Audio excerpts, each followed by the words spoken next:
Kita ke Apple Corporation sekarang, di mana kita akan menjawab apakah Apple akan menjadi the next Nokia alias menjadi musnah. Mengapa channel Cara Cerdas Bernegara ada bicara mikroekonomi seperti membicarakan perusahaan kali ini? Kita jelaskan. APBN sebuah negara itu ibarat sales atau omset sebuah perusahaan. Jadi kalau APBN Indonesia sekitar 2.000 triliun rupiah atau sekitar 130 billion dolar, maka omset perusahaan yang nilainya 130 billion dolar per tahun di dunia itu ada lebih dari 350 perusahaan. Kalau PDB Indonesia 1.100 billion dolar atau 1,1 triliun dolar atau sekitar 16.000 triliun rupiah, maka valuasi perusahaan yang nilainya di atas 1 triliun dolar ada lebih 20-an perusahaan di dunia ini. Maka kita ambil contoh saja, misalnya BlackRock. Perusahaan ini kapitalisasinya adalah 9 triliun dolar atau 9 kali PDB Indonesia. Itu hanya contoh salah satu perusahaan. Makanya membicarakan negara, sesekali kita membicarakan perusahaan yang nilainya lebih besar dari negara Indonesia,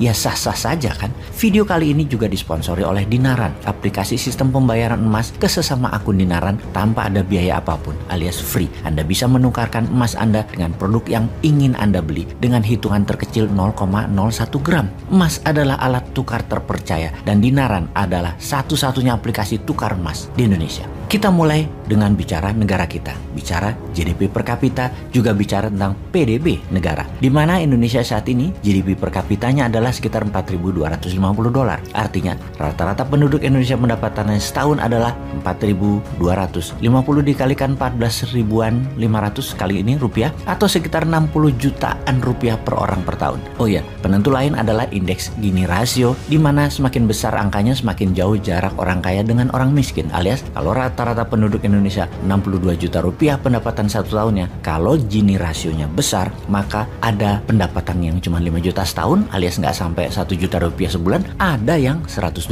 juta setahun. Kita detailkan tentang Indonesia di lain kesempatan. Kembali ke topik perusahaan besar dalam Cara Cerdas Bernegara. Omset perusahaan sama dengan APBN sebuah negara. Kapitalisasi pasar perusahaan sama dengan PDB sebuah negara. Ini hanya menyederhanakan for the sake of discussion. Kita ke Nokia. Nokia waktu itu dibunuh oleh smartphone. Padahal Nokia adalah perusahaan yang sangat besar serta menguntungkan di zamannya. Yang terbunuh itu semua dalam hitungan bulan. Ketika Steve Jobs meluncurkan Apple di tahun 2007 yang tidak ada keyboardnya, semuanya layar sentuh, semuanya dikendalikan di layar sentuh. Gadget ini sangat wow. Itulah yang dalam beberapa tahun ke depan membunuh Nokia dalam sekejap. Kita lihat sekarang, apapun smartphone Anda, semuanya dioperasikan oleh touchscreen yang Steve Jobs ciptakan. Sayang, Nokia kehilangan kesempatan oleh gebrakan smartphone. Memang di tahun 2007, Nokia masih merajai dunia. Bahkan di tahun 2013, Microsoft membeli Nokia senilai 7,2 billion dolar, di mana setahun kemudian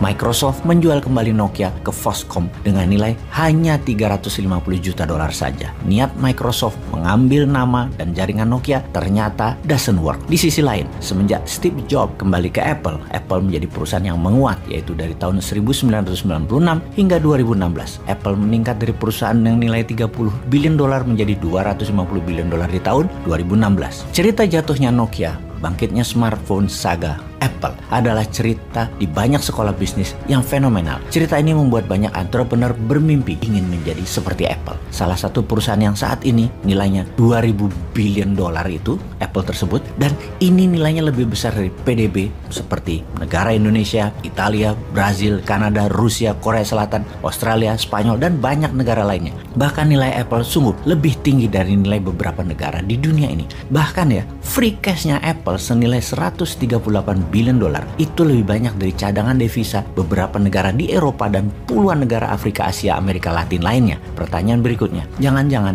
Apple ke depannya melakukan kesalahan apa yang Nokia lakukan? Kalau melihat apa yang dilakukan 2-3 tahun terakhir ini, apa sih yang Apple lakukan? Mengapa dikatakan akan meniru langkah Nokia, yaitu runtuh? Apple saat ini bukan perusahaan yang lagi dalam keadaan krisis. Hanya saja kita melihat apa yang akan terjadi dalam pandemi, di mana suplai bahan dasar Apple banyak datang dari Tiongkok yang sudah dalam 2 tahun ini tersendat. Namun bukan pandemi yang membawa masalah Apple, karena sebelum pandemi penjualan Apple sudah mulai turun. turun tersebut selama 3 tahun terakhir, walaupun tidak signifikan, tetap merupakan yang terburuk di dalam 16 tahun terakhir di dalam prestasi Apple. Tim Cook, CEO Apple, mengatakan penjualan Apple menurun yang terbesar di Tiongkok dan ini berimbas ke penjualan ke seluruh dunia. Penjualan di Tiongkok turun 29% diakumulasikan dalam 3 tahun terakhir ini. Bahkan analis dari Goldman Sachs mengatakan ini sebuah cerita panjang yang bisa membandingkan Apple dengan Nokia, yaitu dulu Nokia bergantung pada pelanggan Nokia untuk mengupgrade teleponnya, alias setiap telepon Nokia lahir baru maka ada fitur baru serta upgrade kapasitas serta modelnya terbaru, dimana kemudian semakin lama pelanggan tidak terlalu aktif membeli lagi karena tidak terlalu membutuhkan fitur baru atau kapasitas baru. Jadi yang terjadi di setiap 6 bulan orang mengganti Nokia menjadi 2 tahun,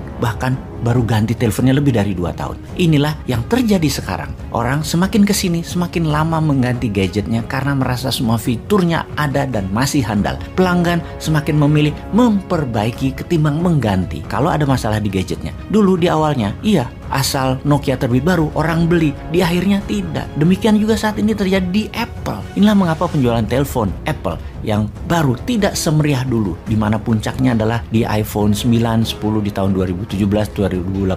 Seakan Apple itu mengandalkan glory from the past akan terus membawanya berjaya. Ingat kesuksesan laptop Apple, Book Mac, komputer Apple, iPhone, iPad, iPod, Apple Store yang fenomenal dan mendominasi pasar. Namun sudah hampir 10 tahun ini Apple kehilangan inovasinya. Jadi daripada fokus mencari lahan baru, agaknya Apple lebih memilih mempertahankan wilayahnya. Oke, kita kunci kata penting di sini dalam tanda petik mencari lahan baru dan mempertahankan wilayahnya. Steve Jobs punya legacy menambah inovasi dan menambah lahan baru. Manajemen sekarang tidak. Untuk berinovasi, baik perusahaan atau negara, mereka wajib menganggarkan dana dan tenaga di R&D atau Research and Development. Ini kata kunci berikutnya, inovasi perlu anggaran dan difokuskan dan dipermudah. Apple per tahunnya hanya menganggarkan 8% biaya R&D dibandingkan dengan Microsoft yang 13%, atau dibandingkan dengan Alphabet holdingnya Google yaitu 16% dari revenue biaya inovasinya.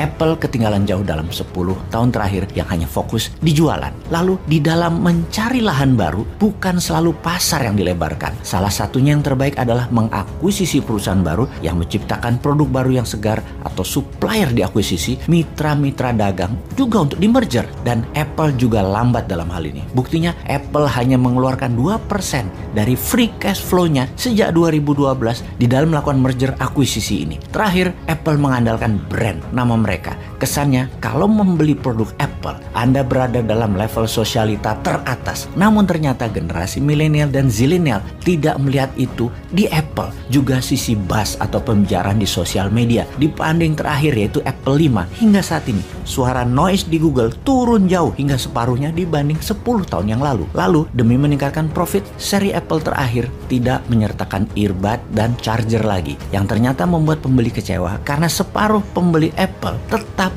membeli charge dan earbud di tempat lainnya, yang mana akhirnya pelanggan jadi tidak nyaman. Memang terlihat menguntungkan penjualan telepon tersebut, namun salesnya turun di mana-mana hingga 20% bahkan turunnya. Jadi kalau Apple tidak mengambil wilayah baru, tidak ada inovasi baru, tidak menambah pelanggan baru, Apple akan mengikuti sejarah Nokia dan BlackBerry. Moto Apple, think different, agaknya tidak dijalankan. Semoga ini bisa menjadi cermin kita semua untuk berbisnis dan bernegara.